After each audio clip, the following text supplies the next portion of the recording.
हमारा प्रश्न यह है कि अब क्योंकि हम दाम्पत्य जीवन में उतर चुके हैं तो अब समय का थोड़ा सा खेल बीच में आता है, तो किस तरह हम दाम्पत्य जीवन, व्यापार और धर्म इसमें अपना समय व्यतीत करें, कृपया आप मार्गदर्शन दोनों दीजिए। एक दूसरे के पूरक हैं।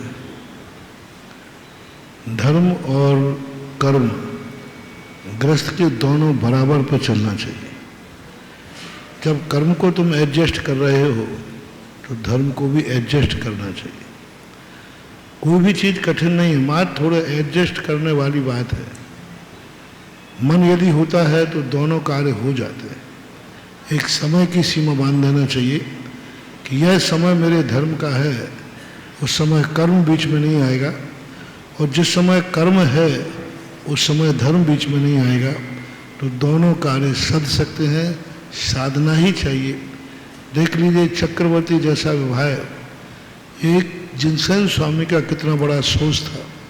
ये राग की क्रिया, एक संसार की क्रिया को परम वीतरागी भगवान के सामने कराने का उल्लेख किया। 2 श्लोक दिए पूज्यवर ने कि जनेन्द्र भगवान की प्रतिमा के सामने यदि राग की क्रिया का संबंध जोड़ोगे तो कम से कम राग में इतने जम पापात नहीं होगे कि उसी दलदल में डूब जाओगे।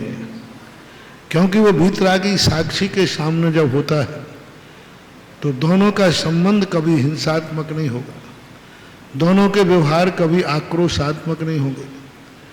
जिनेन्द्र भगवान वीतराग की साक्षी में उन्होंने लिखा कि ग्रस्त को अपना दाम्पत्य जीवन जिनेन्द्र भगवान की साक्षी में। जब मैंने ये पढ़ा था तब मैंने इसका चक्रवर्ती विवाह का रूप दिया, क्योंकि चक्रवर्ती ने भी अपनी पटरानी सुभद्रा का विवाह विजयार पर्वत में जो अकृत्रिम सिद्ध भगवान की मूर्ति थी उसकी साक्षी पूर्वक ग्रहण किया था। तो ये बातें बहुत विचारनीय है। बस सारे लोगों से मेरा कहना है विवाह करें, लेकिन मर्यादा होना चाहिए।